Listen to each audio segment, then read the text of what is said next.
നമസ്കാരം, ഭാരത് ലൈവിലേക്ക് സ്വാഗതം. നമസ്കാരം. നമസ്കാരം സാർ. ഈ കൂറ പാർട്ടി ജയിൽ പാർട്ടിയെ മാറിയില്ലേ? ഇനി അത് കൂറകൾക്ക് ഇനി സമരം ജയിലിൽ കിടന്ന് അത് സത്യം പറഞ്ഞാൽ ഡൽഹി മുനിസിപ്പാലിറ്റി ഉണ്ടല്ലോ, അവര് പോലീസിന്റെ സഹായം തേടി ജന്തർ മന്ദർ ചീഞ്ഞു നാറുന്നു. ജനങ്ങളൊക്കെ പരാതിപ്പെട്ടു തുടങ്ങി. അവിടുത്തെ വാർഡ് മെമ്പർ ഇനി അടുത്തവിടെ നിന്നാൽ ജയിക്കില്ല, വോട്ട് ചെയ്യില്ല എന്നൊക്കെ ജനങ്ങൾ പറഞ്ഞു. അവിടുത്തെ തൊട്ടടുത്തുള്ള ഒരു 2-3 കിലോമീറ്റർ ചുറ്റളവിലെ റെസിഡൻസ് ഒക്കെ പറഞ്ഞു തുടങ്ങി. കാരണം രാവിലെ അവർ നടക്കാനൊക്കെ വരുന്ന സ്ഥലമാണ് ആ പ്രദേശത്തുള്ളത്. അവർക്ക് നടക്കാൻ പറ്റുന്നില്ല. മൊത്തം മാലിന്യം, ഈ ഭക്ഷണ അവശിഷ്ടങ്ങൾ. അതെ, ഈ വലിയ ന്യായം പറയുന്നവരാണെങ്കിലും സ്വഭാവവും കോക്രോച്ച് തന്നെയാണ്. കാരണം വിസർജ്യത്തിലും മാലിന്യത്തിലും ഒക്കെ തന്നെയാണ് ഇരിപ്പും കിടപ്പും, കുളിയും ഇല്ല, നനയും ഇല്ല, ഒന്നുമില്ല, നമ്മൾ പറയില്ലേ. അതിന്റെ വേറൊരു ഡൽഹി മോഡൽ. പക്ഷെ ഇപ്പൊ വലിയ പരിതാപകരമായ അവസ്ഥയാണല്ലേ. പോലീസ് പൊക്കി അകത്തിട്ടു. അതായത് കഴിഞ്ഞ ദിവസം ഈ സോനം വാങ്ചുക്ക് നിരാഹാരം കിടന്ന, അതായത് 59കാരനാണ് സോനം വാങ്ചുക്ക്. ജൂൺ 28-നാണ് നിരാഹാരം ആരംഭിച്ചത്. ഇന്നിപ്പോൾ തീയതി എത്രയായി? ജൂലൈ 18ആയി. 17-18 ദിവസം കൊണ്ട് ഈ സോനം വാങ്ചുക്ക് ഒരു പരിവമായി. ഷഷ്ടിപൂർത്തി ആഘോഷിക്കാൻ പോലീസ് സമ്മതിച്ചില്ല. പോലീസ് സമ്മതിച്ചു. അല്ല, അപ്പോഴത്തേക്കും ഇവിടെ എന്താന്ന് വെച്ചാൽ ഇത് ആരും തിരിഞ്ഞു നോക്കുന്നില്ല. ആകെ തിരിഞ്ഞു നോക്കുന്നത് കുറെ കേരള മാപ്രകളാണ്. അതൊട്ട് അവിടെ എങ്ങും വാർത്തയാകുന്നില്ല, അവിടെ ആരും കാണുന്നില്ല. ഇവിടെ അത് വലിയ വാർത്തയാണ്. ഇവിടെ നമ്മുടെ ഏഷ്യാനെറ്റും മനോരമയും മാതൃഭൂമിയൊക്കെ ഇങ്ങനെ തച്ചിന് വാർത്ത കൊടുത്തുകൊണ്ടിരിക്കുകയാണ്. അതായത് ഇപ്പം മോദി രാജിവെക്കും എന്ന് പറഞ്ഞാണ് അവർ വാർത്ത കൊടുക്കുന്നത്. എന്ന് വെച്ചാൽ പിന്നെ മോദി രാജിവെക്കും, രാഹുലിനെ പ്രധാനമന്ത്രിയാക്കും എന്ന മട്ടിലാണ് അവർ വാർത്ത കൊടുത്തുകൊണ്ടിരിക്കുന്നത്. പക്ഷേ ഇത് ദേശീയ രാഷ്ട്രീയത്തിൽ ഒരു ചലനം ഉണ്ടാക്കുന്നില്ല, ആരും തിരിഞ്ഞു നോക്കുന്നില്ല. കോൺഗ്രസ് ഇവർ പറയുന്നതെന്ന് വെച്ചാൽ കോൺഗ്രസ് വലിയ പിന്തുണ കൊടുക്കുന്നെന്നാണ്. അവിടെ കോൺഗ്രസ് AICC ആസ്ഥാനത്ത് വളർത്തുന്ന പട്ടി പോലും അങ്ങോട്ട് തിരിഞ്ഞു നോക്കണില്ല. അതാണ് അവസ്ഥ.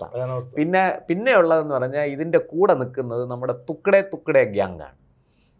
ഐസ എന്ന് പറഞ്ഞൊരു സാധനം ഉണ്ടല്ലോ, ഈ SFIയെ വെട്ടിക്കൊണ്ടുവന്നൊരു സംഘടന. അവർ ഇതിൻ്റെ തൊട്ടടുത്ത് ഒരു സ്ഥലത്ത് ചെറിയൊരു കുടിൽ കെട്ടി അവർ നിരാഹാരം കിടപ്പുണ്ട്. അത് ഈ പറഞ്ഞതുപോലെ നിരാഹാരം മറ്റേ രാത്രി ടോർച്ച് കൊണ്ടുപോയി അതിനകത്ത് ഏത്തപ്പഴം വെച്ച്, അല്ലെങ്കിൽ ഈ പറഞ്ഞതുപോലെ ചിക്കൻ പപ്സും മട്ടൺ പപ്സും ഒക്കെ വെച്ച് അവിടെ കൊണ്ടുപോയി കൊടുത്ത് അങ്ങനെ നിരാഹാരം കിടക്കുകയാണ്. എന്തായാലും ഈ ഇവരുടെ നമ്മുടെ കോക്രോച്ച് പാർട്ടിയുടെ, കൂറ പാർട്ടിയുടെ നിരാഹാരം ഒരു മനുഷ്യനും തിരിഞ്ഞു നോക്കുന്നില്ല, ഒരു ചലനവും ഉണ്ടാക്കുന്നില്ല. അവസാനം ഗതികെട്ട് സോനം വാങ്ചുക്ക് ഒരുപാടൊക്കെ ശ്രമിച്ചു നോക്കി, അഭിജിത്ത് ദീപ്കെ ഒരുപാട് ശ്രമിച്ചു നോക്കി. പക്ഷേ സമരം വിജയിച്ചില്ല, സമരം പൊളിഞ്ഞുപോയി.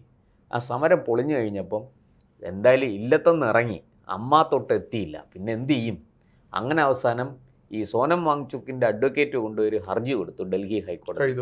ഇയാളുടെ ജീവൻ അപകടത്തിലാണ്, ഇയാളെ എത്രയും പെട്ടെന്ന് ആശുപത്രിയിൽ കസ്റ്റഡിയിലെടുത്ത് ആശുപത്രിയിലാക്കണം, അതിന് ഡൽഹി പോലീസിന് നിർദ്ദേശം കൊടുക്കണം എന്ന് പറഞ്ഞു.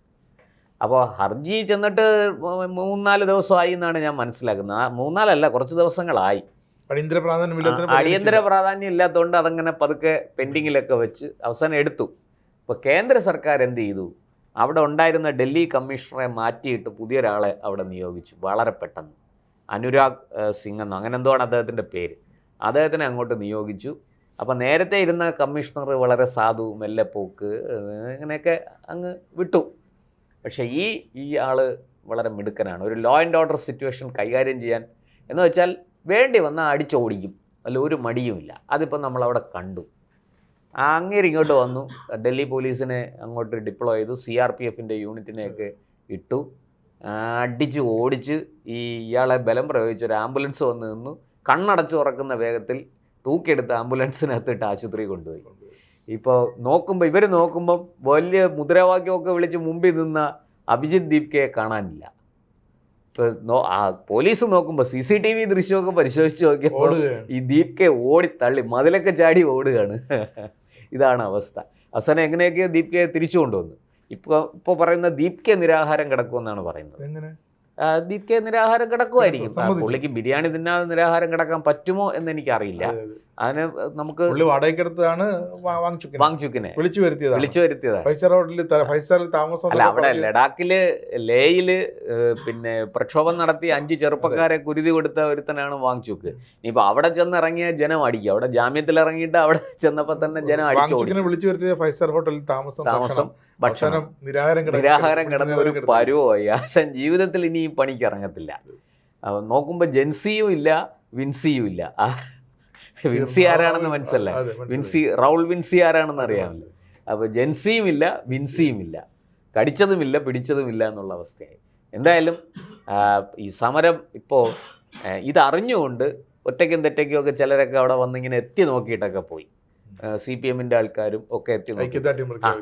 അപ്പോൾ അത് കഴിഞ്ഞപ്പോൾ അപ്പോൾ ഇയാളെ അറസ്റ്റ് ചെയ്യുന്നതിന് കുറച്ച് മുമ്പേ, എനിക്ക് തോന്നുന്നു ഇന്നലെയാണെന്ന് തോന്നുന്നു, നമ്മുടെ ആം ആദ്മി പാർട്ടിയുടെ മുഖ്യമന്ത്രിയൊക്കെ ആയിരുന്ന ലേഡി ഉണ്ടല്ലോ, മെർലോന അവിടെ വന്ന് വാങ്ചുക്കിനെ ഐക്യദാർഢ്യം പ്രകടിപ്പിച്ച് കെട്ടിപ്പിടിക്കുകയൊക്കെ രണ്ടുപേരും ഒരുമിച്ചുണ്ടായിരുന്നതാണ്. രണ്ടുപേരുടെയും ലക്ഷ്യം ഒന്നാണ്.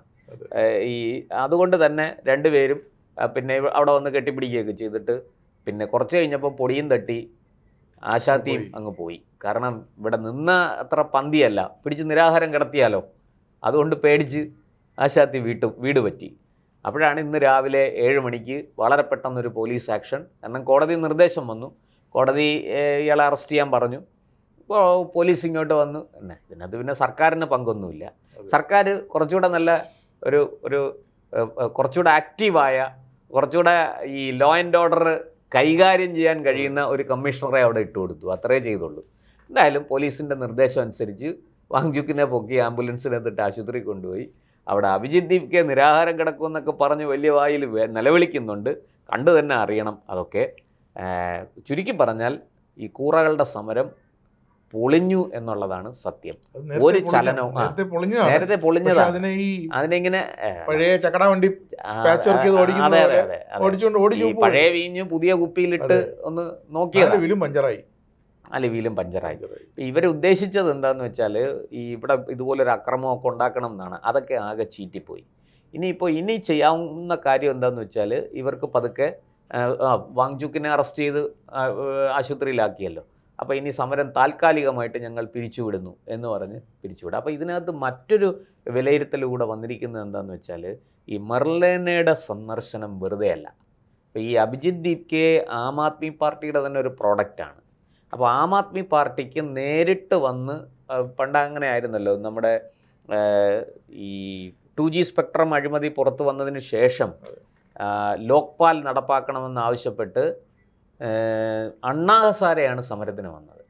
ഈ അണ്ണാ ഹസാരയുടെ സമരത്തിനെ അന്നത്തെ പ്രതിപക്ഷമായിരുന്ന BJP പിന്തുണച്ചു. BJP മാത്രമല്ല, മറ്റു പല പാർട്ടികളും പിന്തുണച്ചു.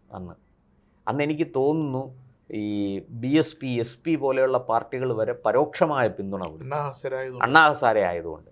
ഈ അണ്ണാ ഹസാരെ മഹാരാഷ്ട്രയിൽ അഴിമതി നടത്തിയ 2 മന്ത്രിമാരെ രാജിവെപ്പിച്ച് നിരാഹാരം കിടന്ന് രാജിവെപ്പിച്ച ആളാണ്.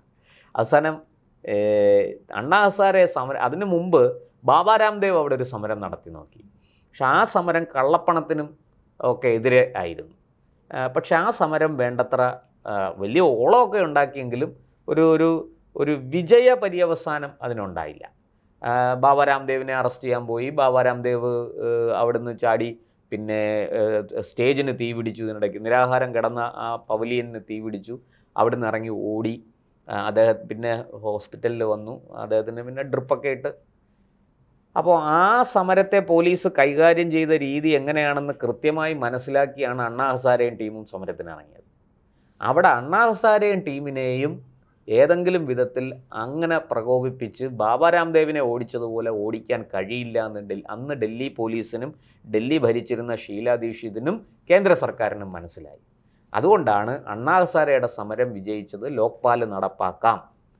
അതുവരെ ലോക്പാലിനെതിരെ പറഞ്ഞുകൊണ്ടിരുന്ന സർക്കാർ, അല്ലെങ്കിൽ ലോക്പാൽ നീട്ടി കൊണ്ടുപോയിക്കൊണ്ടിരുന്ന മുടന്തൻ ന്യായങ്ങൾ പറഞ്ഞ് നീട്ടിക്കൊണ്ടുപോയിക്കൊണ്ടിരുന്ന സർക്കാർ ഈ അണ്ണാ ഹസാരെ നിർദ്ദേശിക്കുന്ന തരത്തിൽ ലോക്പാലിൻ്റെ നിയമത്തിൽ ആ ബില്ലിൽ മാറ്റങ്ങളൊക്കെ വരുത്തി പാർലമെൻറ്റിൽ അവതരിപ്പിക്കാം. ആ ബില്ലിൻ്റെ കരട് തയ്യാറാക്കാനുള്ള സമിതിയിൽ പുറത്തുനിന്ന്, അതായത് പാർലമെൻറ്റിൻ്റെ സമിതിയിലല്ല, അല്ലാതെ ഒരു സമിതിക്ക് പാർലമെൻറ്റിലേക്ക് ഒരു നിവേദനം കൊടുക്കുന്ന തരത്തിൽ ഒരു സമിതിയെ രൂപീകരിച്ചു. അതിൽ അണ്ണാ ഹസാരെ ഉൾപ്പെടുത്തിയിരുന്നു. അങ്ങനെയാണ് ആ സമരം അന്ന് വിജയിച്ചത്. അപ്പോൾ അതുപോലൊരു നീക്കം നടത്തി വിജയിപ്പിക്കാൻ അരവിന്ദ് കെജ്രിവാൾ ശ്രമിച്ചു നോക്കിയതാണ്. കഴമ്പുള്ള സമരങ്ങളായിരുന്നു. അന്ന് ആവശ്യങ്ങളുണ്ടായിരുന്നു. ഇന്ന് നീറ്റ് പരീക്ഷയിൽ ക്രമക്കേട് നടന്നു. ക്രമക്കേട് നടത്തിയത് മോദിയോ അമിത്ഷായോ ഒക്കെയാണോ? അല്ല, അത് ഉദ്യോഗസ്ഥ തലത്തിൽ വീഴ്ചയുണ്ട്. നീറ്റ് പരീക്ഷയിൽ ക്രമക്കേടുണ്ടെന്നുള്ളത് വ്യക്തമാണ്. അതിന് സർക്കാർ നടപടിയെടുക്കാനും തയ്യാറാണ്. പക്ഷെ സർക്കാരിനെ പ്രകോപിപ്പിച്ച് അവിടെ തങ്ങളുടെ വരുതിക്ക് കൊണ്ടുവന്നത് തങ്ങളുടെ വിജയമാക്കി മാറ്റാൻ രാഷ്ട്രീയം കളിച്ചപ്പോൾ സർക്കാർ അതിനേക്കാളും വലിയ രാഷ്ട്രീയം കളിച്ചു. സത്യത്തിൽ ഇവർ തമ്മിൽ വലിയ രാഷ്ട്രീയ വടംവലിയാണ് നടന്നത്. എന്തായാലും ആ രാഷ്ട്രീയ വടംവലിയിൽ അഭിജിത് ദീപ്കയും സോനം വാങ്ചുക്കും ഒക്കെ തോറ്റു എന്നുള്ളതാണ് സത്യം. അവിടെ കേന്ദ്ര സർക്കാർ വിജയിച്ചിരിക്കുന്നു, BJP വിജയിച്ചിരിക്കുന്നു. ഇനിയിപ്പോൾ അവർ ഈ സമരമെല്ലാം പൊളിഞ്ഞുപോയ സ്ഥിതിക്ക് കേന്ദ്ര സർക്കാരിൽ ഒരു പുനഃസംഘടന വരും. അപ്പോൾ ധർമ്മേന്ദ്ര പ്രധാനെ മാറ്റാനുള്ള സാധ്യതയും വളരെ കൂടുതലാണ്. ഇനിയിപ്പോൾ അങ്ങനെ മാറ്റിയാൽ അതിൻ്റെ ക്രെഡിറ്റ് കൂറ പാർട്ടിക്ക് പോകത്തില്ലല്ലോ, അല്ലെങ്കിൽ സമരം പൊളിഞ്ഞു പോയല്ലോ. അതോടുകൂടി ഇനിയിപ്പോൾ കേന്ദ്ര സർക്കാർ വളരെ സാവധാനം, ഇപ്പം മൺസൂൺ സമ്മേളനം തുടങ്ങാൻ പോവുകയാണ് പാർലമെൻറ്റിൻ്റെ. മൺസൂൺ സെഷൻ കഴിയണതും അഴിച്ചുപണി വരും. മൺസൂൺ സെഷൻ നടന്നുകൊണ്ടിരിക്കുമ്പോൾ അഴിച്ചുപണി വരും എന്നെനിക്ക് തോന്നുന്നില്ല. പക്ഷെ ആ സെഷൻ തീർന്ന് പക്ഷേ ഒരു മാസത്തിനുള്ളിലോ അല്ലെങ്കിൽ 1-2 ആഴ്ചകൾക്കുള്ളിലോ ഒരു അഴിച്ചുപണി വരും. അതിൽ ധർമ്മേന്ദ്ര പ്രധാനെ അവർ മാറ്റിയേക്കാൻ സാധ്യതയുണ്ട്. നമുക്കങ്ങനെ പറയാൻ കഴിയുള്ളൂ. അപ്പോൾ ആത്യന്തികമായിട്ട് കൂറ പാർട്ടികളുടെ സമരം പൊളിച്ച് കൈ കൊടുത്തു. ഒന്ന് ആലോചിച്ച് നോക്കൂ, സർക്കാർ മിണ്ടാതെ കയ്യും കെട്ടിയിരുന്ന് മൗനത്തിലിരുന്ന് ഒരക്ഷരം മിണ്ടാതെ ഒരു സമരം പൊളിക്കുക എന്ന് പറഞ്ഞാൽ അതൊരു വലിയ തന്ത്രം തന്നെയാണ്. വേണ്ടത്ര രാഷ്ട്രീയ പക്വതയില്ലാതെ, വേണ്ടത്ര രാഷ്ട്രീയ പിൻബലമില്ലാതെ, അണികളുണ്ടെങ്കിലല്ലേ ഏത് പ്രക്ഷോഭവും വിജയിക്കുകയുള്ളൂ. അണികളില്ലാതെ ചുമ്മാ വെറുതെ ഒരു സുപ്രഭാതത്തിൽ സോഷ്യൽ മീഡിയയിലൂടെ ഒരു ആഹ്വാനം നടത്തി കുറേ ആൾക്കാരെയും കൂട്ടി വന്ന് ഡൽഹിയിൽ അങ്ങ് മറിച്ച് കളയാം എന്ന് വിചാരിക്കുന്നവർക്ക് മുഖമടച്ച് കിട്ടിയ അടിയാണ് ഈ സംഭവം. ശ്രീലങ്കയിലും ബംഗ്ലാദേശിലും നേപ്പാളിലും ഒക്കെ വിജയിച്ചത് അവിടെ അതിന് തക്കവണ്ണ കാരണങ്ങളുണ്ട്. ജനം തെരുവിലാണ്. ഇപ്പോൾ POKയിലാണ് സോഷ്യൽ മീഡിയയിലൂടെ ഒരു ആഹ്വാനം ചെല്ലുന്നത്. പാക് ഒക്യുപ്പൈഡ് കാശ്മീരിലാണ്, അവിടുത്തെ ജനങ്ങളുടെ അടുക്കലാണ് സോഷ്യൽ മീഡിയയിലൂടെ ഒരു ആഹ്വാനം അവിടുത്തെ നേതാക്കൾ കൊടുക്കുന്നതെങ്കിൽ അത് വിജയിക്കും. കാരണം അവർ തെരുവിലാണ്, അവർ അതിജീവനത്തിന് വേണ്ടിയിട്ടുള്ള പോരാട്ടത്തിലാണ്. 12 ഒരുപാട് പേര് കൊല്ലപ്പെട്ടു. അത് പുറത്ത് 35-34 പേരുടെ ബോഡി ഇതുവരെ അവിടെ പാകിസ്ഥാൻ പോലീസ് വിട്ടുകൊടുത്തിട്ടില്ല. അതൊക്കെ വലിയ വിഷയങ്ങളാണ്. അവിടെ ഒരു മാസത്തിൽ കൂടുതലായി, 28-29 ദിവസം കഴിഞ്ഞിരിക്കുന്നു, ഒരു മാസത്തോളമായിരിക്കുന്നു അവിടുത്തെ പ്രക്ഷോഭം. അപ്പോൾ അവിടെയോ അത് വിജയിക്കും. കാരണം അവിടെ ഒരു ടെൻഷനുണ്ട്, അവിടെ ആവശ്യങ്ങളുണ്ട് ജനങ്ങൾക്ക്. ഇതിവിടെ ഡൽഹിയിൽ ഈ നീറ്റ് പരീക്ഷ എന്ന് പറയുന്നത് ഇന്ത്യയിലെ മുഴുവൻ വിദ്യാർത്ഥികളും എഴുതുന്ന പരീക്ഷയാണോ? അല്ല. അപ്പോൾ അതൊരു പ്രത്യേക വിഭാഗത്തിൽപ്പെട്ട ആയിരക്കണക്കിന് പൊതുപരീക്ഷയല്ല, പക്ഷേ ഗൗരവമേറിയ ഒരു പരീക്ഷ തന്നെയാണ്. അതിൻ്റേതായ പ്രശ്നങ്ങളുണ്ട്. ആ പ്രശ്നങ്ങളെ സർക്കാർ അഡ്രസ്സ് ചെയ്യുന്നുണ്ട്.